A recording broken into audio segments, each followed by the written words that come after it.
Welcome back to the channel. In today's video, I'm going to be going and looking at all the big free agent signings that have happened on July 1st and the big one that happened on June 30th as well, but going through and giving my grades and my thoughts on all the major signings that were handed out around the league on July 1st. I'm recording this as of just after 6 p.m. on July 1st. It's died down. Most of the big deals are done. Nikolai Ehlers seems like he's going to drag it a little longer, take his time to find a suitor there. But most of the big names are off the board, and I don't expect many other dominoes to fall very soon. I think it'll all be stuff that gets dragged out over the next few weeks. Some stuff like some of the trades that might occur, some offer sheets, some RFAs, that kind of stuff. Most of the big dominoes have fallen. Everything else will fall in place over the next couple of days. So let's jump right into these ratings, and we'll start with the big fish, the big piece, the biggest piece signed this off season, and that's Mitch Marner to the Vegas Golden Knights. 8-year deal for an AAV of $12 million. This is an interesting deal. The trade itself, I think the Leafs made out pretty well getting Nick Roy in the trade. I'm going to be having a video coming out shortly, not shortly, but in the next couple of days, going through some of the trades of the offseason. Some of them happened today, some happened a little earlier, and going through some of those kinds of moves. But that won't be coming out for the next couple of days because I think more trades will accelerate. So I'll get into my thoughts on just the trade in that video there. But on the pure contract for Vegas, I give it a B+.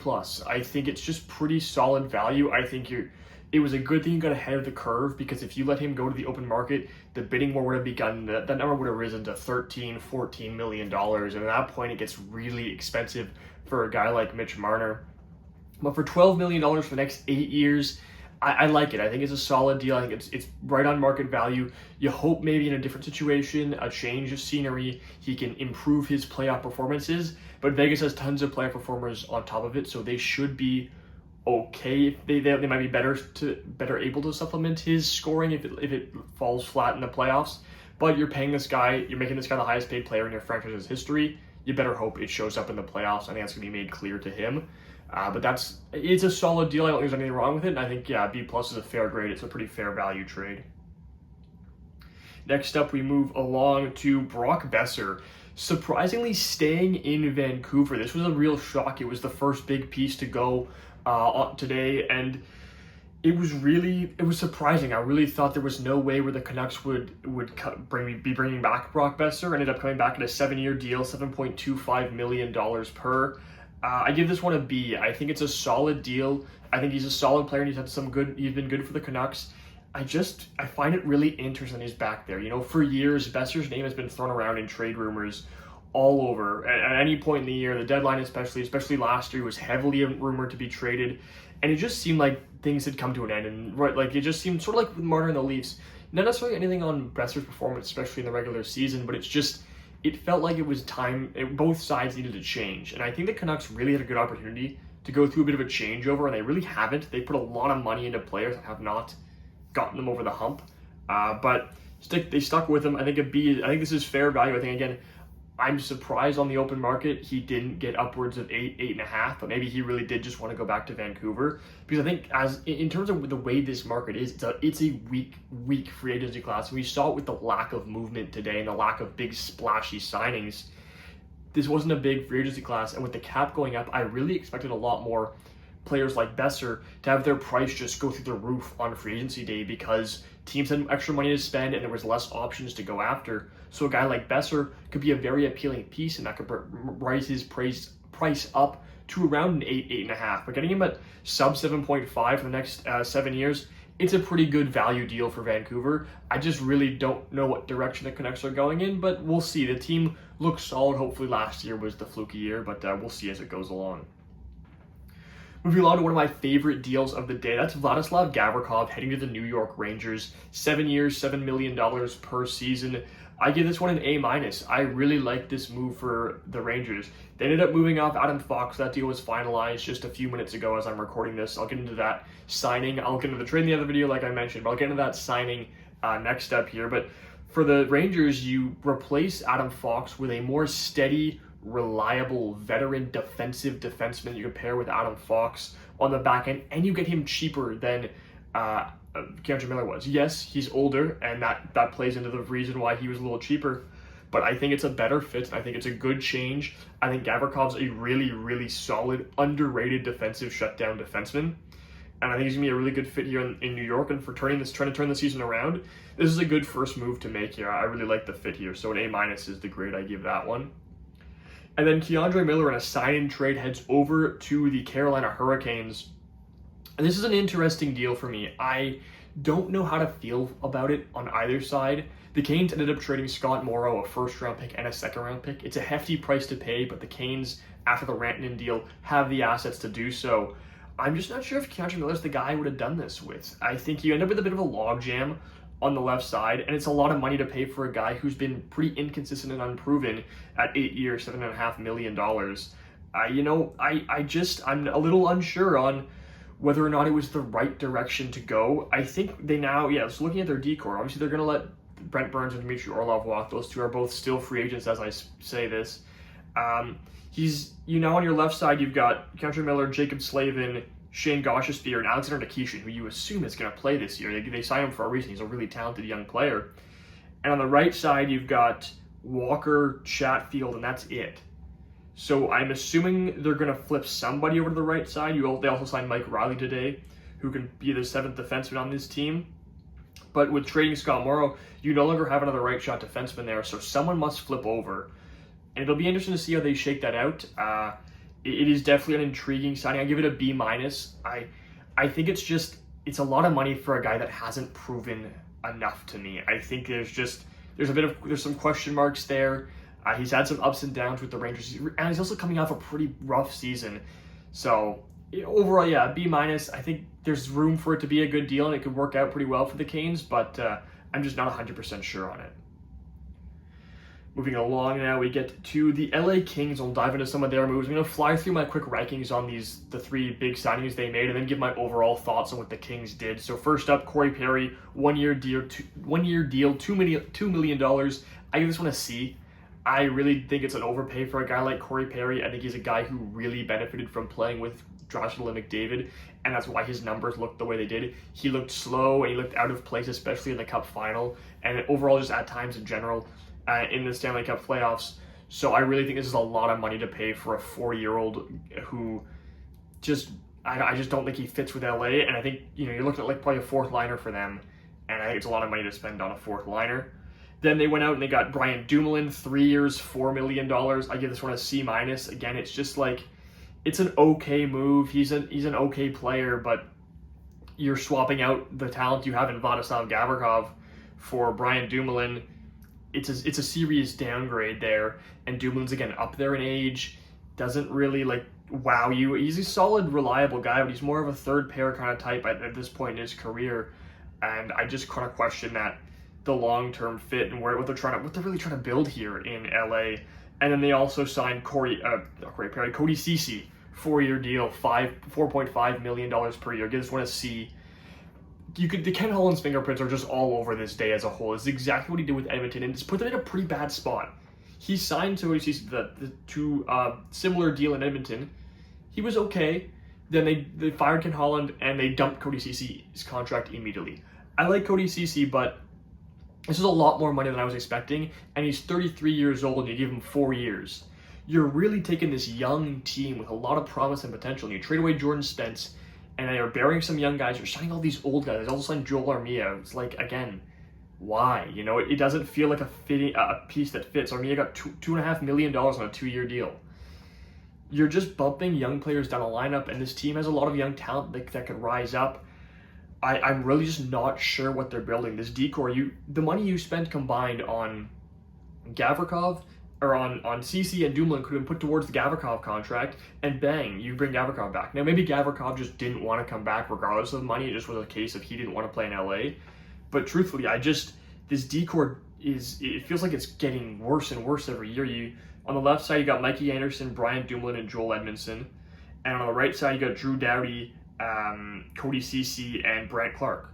With signing Ceci, you're not letting Brant Clark grow. You're not letting Brant Clark get into a bigger role and develop. They traded away Jordan Spence too, who I think is arguably a better player than what Cody Ceci is. He's cheaper, he's cost controlled, he's younger, he's got upside, and you're getting a lot older when you really don't need to. There was really no need to do all these moves to sign these aging guys who don't necessarily fit anywhere. I will say with Cody Ceci is I do think he can be a good PK guy. I think he was a really solid PK guy for Dallas at times in the playoffs, and he was a big part of Edmonton's PK that went on that crazy run during their first Cup final run.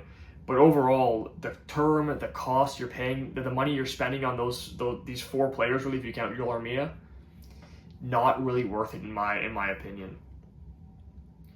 Moving on to a player they actually let go, it's Tanner Jeannot going to the Boston Bruins. 5-year contract at $3.4 million. This is a D. Jeannot was not really working in LA overall. Just all in all, was not working in LA. Didn't have a lot of success there. And you're now giving that guy that's probably a 4th-line grinder, not only are you giving him 5 years of term, you're giving him at $3.4 million.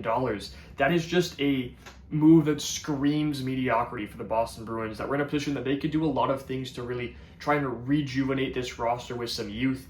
Instead, you go and get Tanner Jeannot, who really doesn't move the needle at all, just kind of keeps you stuck in mediocrity. And at 5 years, that's not a contract. It's not a guy you can sign, hope he succeeds in a bigger role and flip at the deadline, because no team is taking on 4 years of that contract at the deadline. So I really am not a fan of this deal whatsoever. I think a deal more in the 2.5 range on like a 2-year deal maybe would have been more fitting, maybe a 3-year deal. But this is a lot of term and a lot of money for a guy that I'm just not that high on. Moving along again, we go to the Anaheim Ducks scooping up Mikael Granlund. Really surprising to me. I thought Mikael Granlund would go to a contender for sure. Mainly being because similar to Brock Besser, there just wasn't a lot of talented, skilled top 6 players. And Granlund is the best center on the market, could play center or can play on the wing if you need him to. So I really thought he'd go to a contender who needed the scoring boost. Anaheim, I think, wants to try and make the playoffs. It seems pretty clear with some of the moves they've been making this offseason. But I'm not a huge fan of it. I give it a C. 3 years, $7 million.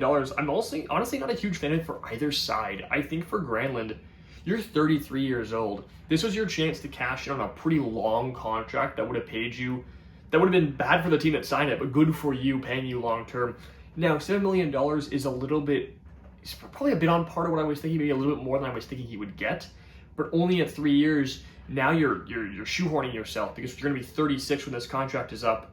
Nobody's giving you much money at that age with the way he plays. The game isn't going to translate too well, so it's a questionable contract for both sides, and I'm really just not a fan of what Anaheim is doing. Again, it's these young, promising teams, and we see some young, promising teams like the Habs, or sort of like what the Sens have been doing too, to a degree, which are building through youth. They're trying to acquire long-term pieces that might be a bit older than their young players, but are proven and have a lot of runway in front of them, like a Noah Dobson, or like the Sens picking up Fabian Zetterlund and Dylan Cousins, who fit their timeline exactly. That's what they're spending their big money on, to try and take this team out of their rebuild.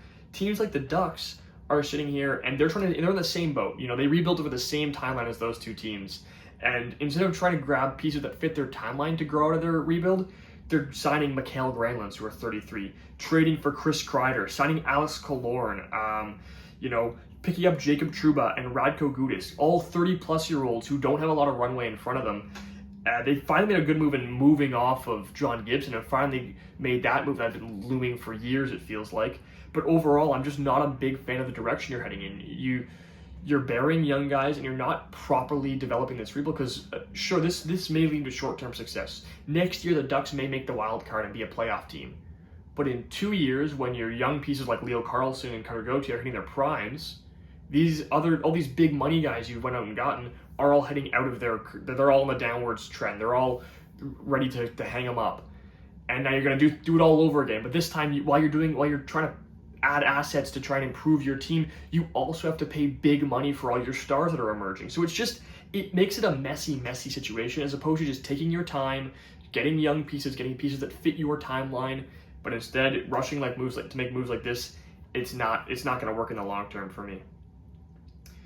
Next up, we've got the Seattle Kraken grabbing Ryan Lindgren, another team that I'm really not sure what they've been up to this offseason. They really seem to be going for a mediocre roster. but I'm a decent fan of this contract. 4 years, $4.5 million. I give it a B minus. I think it's a pretty solid market value trade, or market value signing. I think this is exactly what Ryan Lindgren would have gone for anywhere else. I don't think you're overpaying or underpaying. You got him for decent term. He's also still decently young for a UFA. He's only 27 years old, so it's not a bad deal for him. The question mark I have for it with Seattle is, again, I'm not sure the direction they've been heading. They made a few win now trades that are a little questionable to me. And again, it's like sort of trying to force yourself into a wild card position, to force yourself into being mediocre. When you have such a good prospect pool in Seattle, you can take your time. You can go through a couple really rough years here to build up a long-term future. But they aren't doing that, and they signed Lindgren, so I'm not sure on the fit here. The other thing that is concerning to me is you now have a lot of left shot defensemen, including Josh Mahura, who likely ends up just being the seventh guy. They've got 5 left shot defensemen to play, with Vince Dunn, who's obviously your top pair guy, Jamie Alexiak and Ryan Lindgren, both sort of like average second pair, would be good third pair guys, but you're paying them a combined $9 million. And then Riker Evans, who you still have to re-sign as an RFA, who is your young piece, who could be your future second pair defenseman behind Vince Dunn. But now, where does Riker Evans slot in? Which one of these guys moves to the right side? Because you're not scratching one of them. So it's an interesting fit, but I like the actual just contract itself for Seattle. Next up, we've got the Utah Mammoth, who made a couple moves. Another one of my favorite deals here is Brandon Tanev to Utah. 3 years, $2.5 million. To me, this is how you accelerate out of a rebuild. You don't go and get big, splashy Mikael Granlunds. You don't spend tons of money on players who need to be playing in top pair roles. You go out and get a guy who fits a role on your team for a cheap cost control. He's a very, very cost-effective contract here for Brandon Tanev, who plays a good bottom six role, who won't take away key minutes that you're hoping your young players can get in their development. And you've got him for 3 years. He's not too old. He's not a guy whose game is going to seriously diminish with age, because Brandon Tanev is an excellent skater, one of the fastest guys in the league, but he also plays a good, hard-nosed, physical style. He's going to be a perfect addition in the bottom six, a really good leader for this team. And again, at that price, it doesn't limit you in other moves you can make to actually take big jumps in top 6 and top 4 roles. This is a perfect move for a team trying to take that next step into the wild card race. I really love it. I give it an A.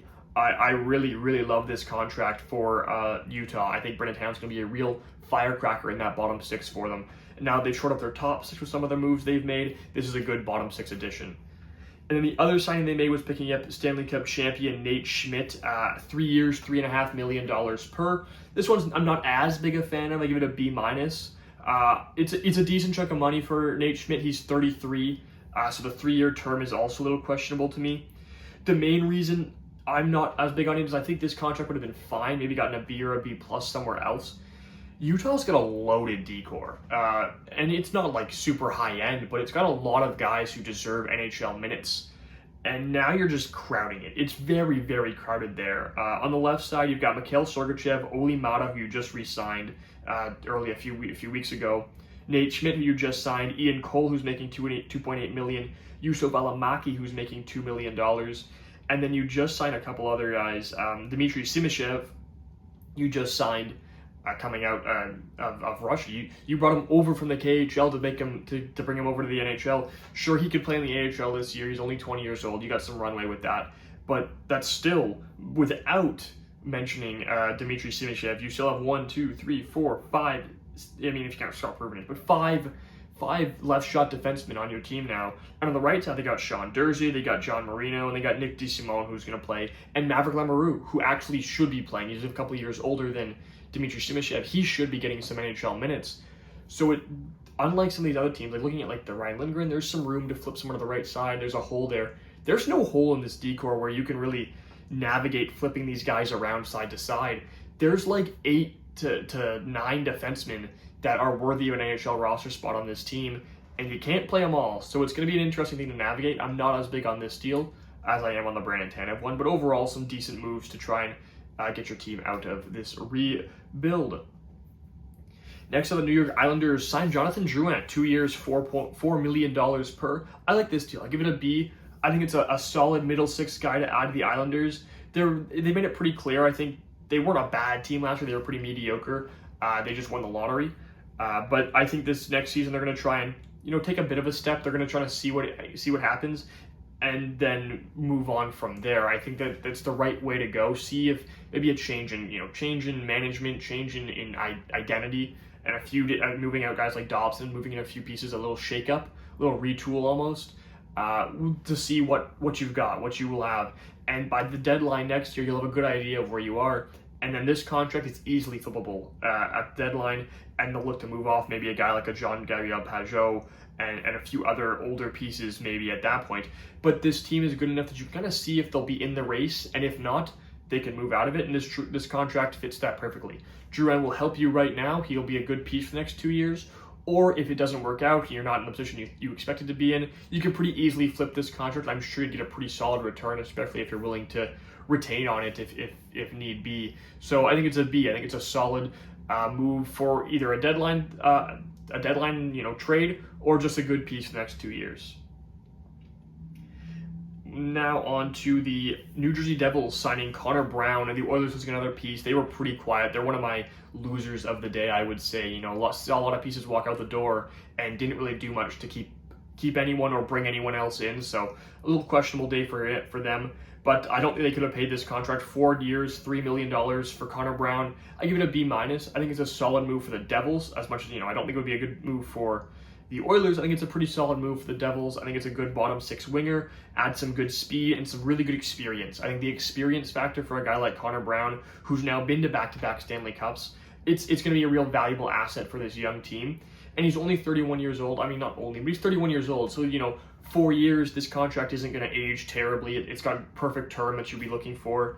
I'm a solid fan of this. I think it's a pretty solid replacement for Eric Halla, who you traded for a couple assets earlier this month. So I like this move for the Devils. I think it's a pretty solid addition. It's nothing too crazy, nothing flashy, but it's gonna play a decent role for them next year. On to a very interesting move. I think this was the first major move of the day. Christian Dvorak to the Philadelphia Flyers, 1 year, $5.4 million. I give this move a C. The 1 year, it's the right idea for Philly. Sign a 1 year deal and hope that he overperforms. You flip him at the deadline. But it's a lot of money. I mean, this is quite a bit of money for Christian Dvorak that I'm not sure if anyone's taking this on. Again, you can retain half of the deadline. It's not the end of the world in that regards, but it's just it's a lot of money for a guy who's maybe a third line center, third line winger kind of thing. He's very versatile and will help up and down your lineup. So it's going to allow for some good flexibility for the Flyers. They need that. He'll be a decent player for them, I think, but it's just the money's a lot for Christian Dvorak. I think he was more like a $3 million player to me. So this is quite a bit of money for Dvorak. So we'll see where it goes. I think this guy they look to flip at the deadline, because I don't think the Flyers will be in the playoff race, but it's a decent contract. It's nothing crazy really. On to the San Jose Sharks signing John Klingberg, a 1 year, $4 million deal. This is similar to the Christian Dvorak deal, but again, $1.4 million cheaper. And the main reason I give this one a B-, I rate it a little higher, is for the Sharks. They really need to hit the cap floor. They've spent like no money today. They have not made very many moves in general. They still have $34 million in cap space. They've signed a couple middling contracts like Philip Kurashev. They signed, I think they signed a couple other decent, okay depth pieces. They traded for Alex Nedeljkovic, so that's another $2.5 million on their books. But this is a move that works in two ways, which is Klingberg isn't going to be we know what Klingberg is. We know what Klingberg's going to do for you guys. The Sharks aren't trying to win. Klingberg's not going to help them do that. But at $4 million, helps you the cap floor, can be a good mentor for some of the young defensemen, and can just fill a roster spot, really. And at the deadline, you trade him half retained for at a $2 million price, and some contender will jump on it to grab a power play specialist third pair guy.